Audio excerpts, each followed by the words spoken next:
All the content contained in this webcast is for informational purposes only. The investments and strategies contained in this webcast may not be suitable for you. Please consult your own independent financial advisor before making for trading decisions. Good morning, traders around the world, and welcome to Friday's edition of premarketinfo.com, where we prepare you for the most important hour of the day, the first hour. Dennis, we've gotten some follow through on that strong close in the S&Ps. The correction's over. We dipped just a little bit, a point and a half before the close. We're trading up 7.25 points. Right, we're going into this end of the quarter window dressing here. Institutions that aren't long enough are starting to accumulate stock here on the close the last 2 days. It might happen again today, but the last 2 days we've had huge buy imbalances. It's just a little preliminary window dressing there, Joel. Okay, Dennis, have you recovered from that close on Coca-Cola yet? Yeah, talk about window dressing and buy imbalances. Coke had a wild close, the wildest close I've seen on No News and Coke in a long time. Basically what happened, I've got a blog up there. You can click it on the Market Movers link, which I describe in detail. But basically what happened, had a big buy imbalance, which was driving the price a bit higher. And then with about 3 minutes to go, the buy imbalance increased from 200,000 to 1.5 million. So it was a huge buy imbalance. The high frequency traders come in, they buy that stock, and then they're going to sell into the buy imbalance on the closing print. So they bought that thing and it drove it up 80, 90 cents there in the last 2 minutes. But they oversubscribed to it. They got too many, and actually the stock ended up gapping down a little bit after it ran up. So it ran up initially 74.39, probably hit some stops at 74.2 and triggered those as well. And then it was closing at 74.05, but then it actually gapped down 25 cents to 73.81. So if you see some funny action in Coke, which you are seeing this morning, it's trading down 13 cents. It's because it had a ridiculous run up there into the close. So it was trading around 73.50 before all this action happened. It's around 73.68 right now with the S&P being up 7.5. So it's kind of in line now, but man, that was a crazy close on Coke, Joel. Yeah, just looking, the dust is starting to settle in that a little bit, Dennis. Just want to alert our traders to a few levels. Of course, that high yesterday at 74.30, people that are looking to get out there. The confirm that as an area of resistance. We've only been able to reach 74.25 in the pre-market. A spike immediately after the close took us down from 73.26. So I will use that level as support. So look for the range of Coca-Cola today, 73.26 to that 74.35. For you longer-term traders that have been holding on to your Coca-Cola position since 1998, the high there was 75.49. So that's 1998, Joel. We're going back a ways. You were digging this morning trying to find those numbers, getting us 98 numbers. We go back 14 years. Yep, and we prepare you for the open. It just, of course, when I see that kind of activity in the Coca-Cola, Dennis, I'd like to take a look at its brethren there, Pepsi. And that seems to be knocking on the door at 66. So we'll see if we get any follow through on the Pepsi.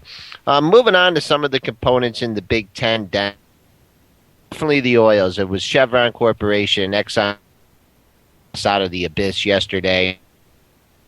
85 support level and 105 in those two stocks respectively. They caught a bid at those areas, they held those lows, and then made some nice rallies. 86.50 should be an area to keep an eye on as resistance for ExxonMobil. Above that is that stubborn 87.25 level. Chevron Corporation, not major resistance. I had at 107 and blew through there, so hopefully that be support. And you had a double top up in the 108 area, so look for some resistance there. Any thoughts on those issues, Dennis? Well, Chevron's trading up here 50 cents, so it's getting a little bit of a bounce. And I agree, Joel. I think that 108 area is probably going to be met with some pretty good resistance because of that double top. On the Exxon, we've got it trading up here as well, Joel. It's up 30 cents here in the pre-market, S&P being up 7. So that's what really is moving ExxonMobil here. It's up just around in fair value. But yeah, those couple tops that you were talking about there, right around 87. I'm just going to grab those numbers for you. 87.25 and 87. Well, I guess it's 87.25. Both of them were exactly the same. Yep. So Double yeah, top. so if it gets up in that hole, starts getting that 87 area, probably met with some high freaks up there. Okay. No such thing as a triple top. That's what you had in the in IBM around the 208.69 area. We have busted through in that on the in the pre bit of volume with it last night. Not so much now. I'd like our folks to keep an eye on 208.84. That's been the high in the pre-market. Not sure if there's any size there at 209 or not, but could be another breakout for IBM.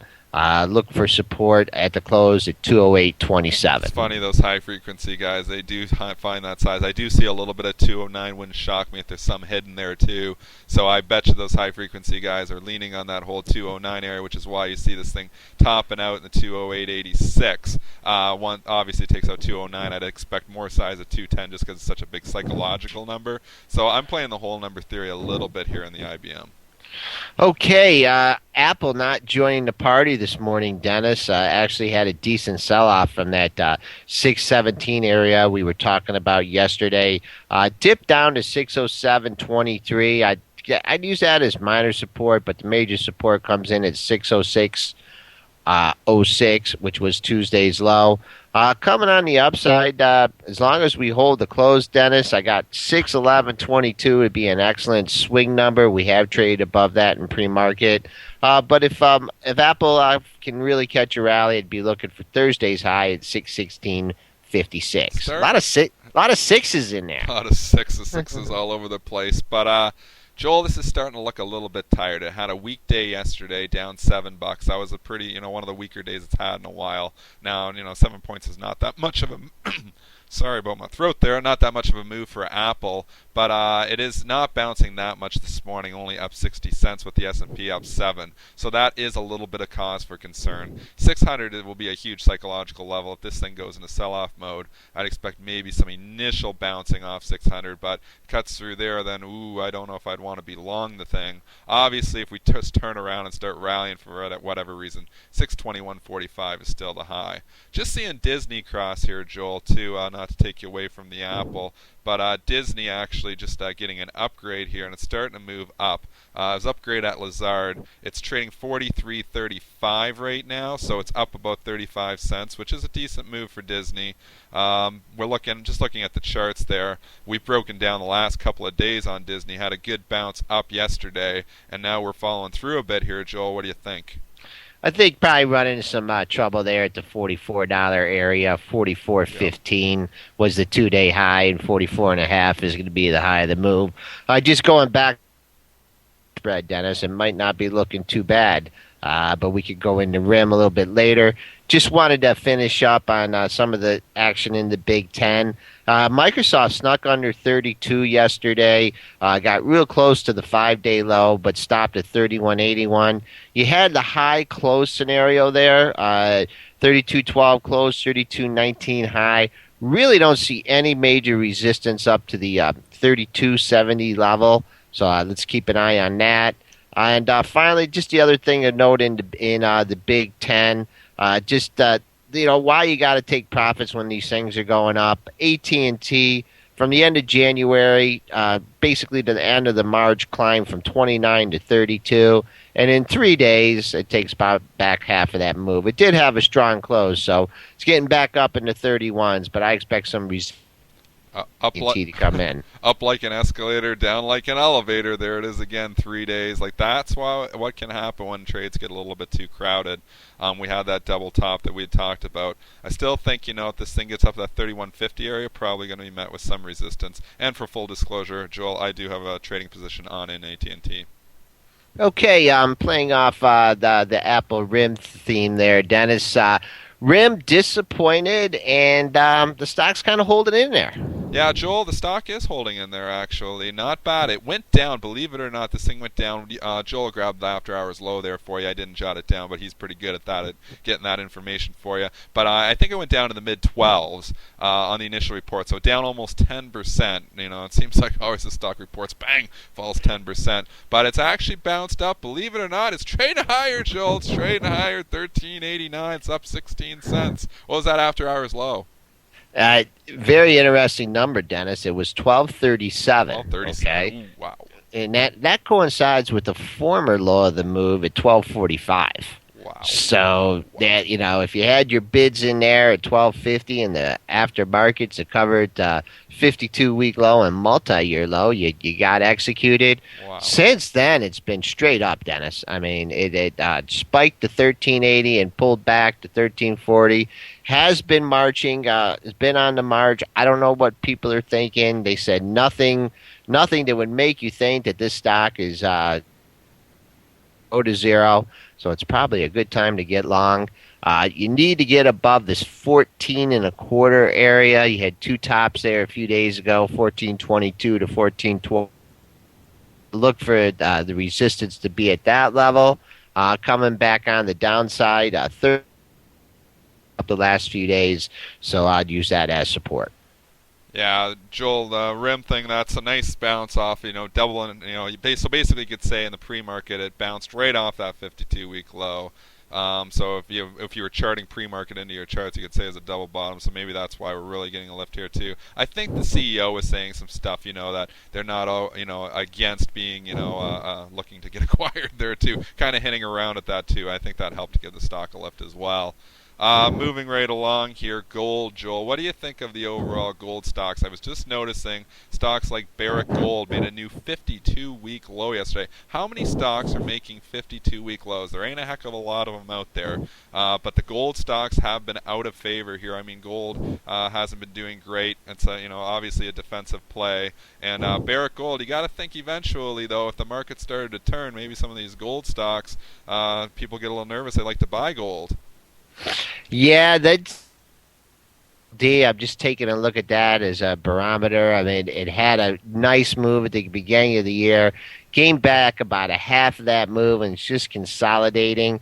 There's major resistance in the GLD at 160 clear there. It sure looks like we're going to come down to this 150 area.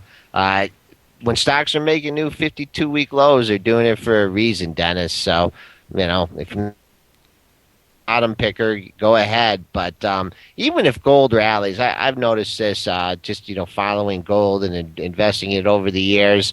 If you want to own gold, buy gold. Don't buy these stocks. I disagree with that one, Joel. I'm going to fight you on that one.